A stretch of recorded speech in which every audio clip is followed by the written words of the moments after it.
मैं जिला प्रभारी हूँ ऑल इंडिया किसान यूनियन से और मैं गांव बदरिया का निवासी हूँ।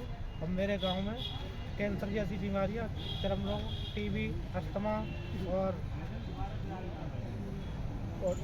पथरी होना और फेफड़ों में इन्फेक्शन फैलना, ये दूषित पानी के कारण सब कुछ हो रहा है। और चिमनी के द्वारा राख उड़ाई जा रही है और हम लोग सब ग्रामवासी बहुत परेशान हैं और भयभीत हैं। और कम से कम परिवार में 2 से 3 मरीज प्रत्येक के परिवार में अभी वर्तमान में है।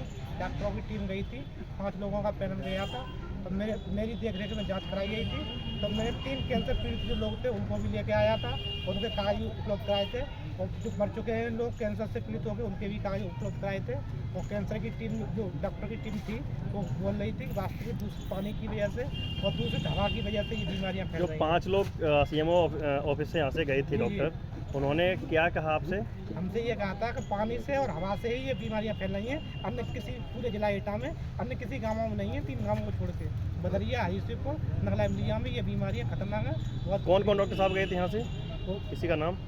एक सत्यप्रकाश जी है डॉक्टर साहब, और अन्य टीमों के मैं नाम नहीं जानता हूँ। वो 2 गाड़ियाँ गई थी उनकी वहाँ पर। डॉक्टरों की जिस टीम ने निरीक्षण किया है, क्या उसने आपको लिखित में कोई दस्तावेज दिया है? लिखित में हमें कोई दस्तावेज नहीं दिया। हम लिखित में दस्तावेज मांग रहे थे और एडीएम साहब के सामने ही वार्ता हुई, तो डिप्टी सीएमओ साहब को बुलाया गया था। उसमें उन्होंने कबूला कि ये दूषित पानी और दूषित हवा की वजह से ही बीमारियाँ फैल रही हैं। इतनी बीमारियाँ अन्य जिला में नहीं है, लेकिन उनको थोड़ा धमका दिया है, क्या कर दिया वो हम नहीं जानते। लेकिन थोड़ी सी बात उन्होंने फिर बदल दी गई, लेकिन आज तक हमें लिखित में कोई नहीं मिला कि आज ये जांच में सत्य पाया गया, ये कुछ हुआ, ये हमें कुछ नहीं बताया गया अभी तक। तो आप क्या प्रशासन से मांग रखते हैं आप? हम प्रशासन से ये मांग रखते हैं कि फैक्ट्री को पूर्ण रूप से बंद कर दिया जाए और अन्यथा की स्थिति में बंद नहीं किया जाता है तो उसमें वो कहता पानी फिल्टर करने वाली मशीन लगाई जाए, ऑटोमेटिक प्लांट है, कचरा सुखाने वाले वो प्लांट लगाए जाए और कचरा वेस्टेज जो भी है सड़क पर और ज़मीन पर नहीं डाला जाए। अन्यथा की स्थिति जो गौ माता की और मनुष्यों की जो मृत्यु हो रही है, भविष्य में ऐसी कोई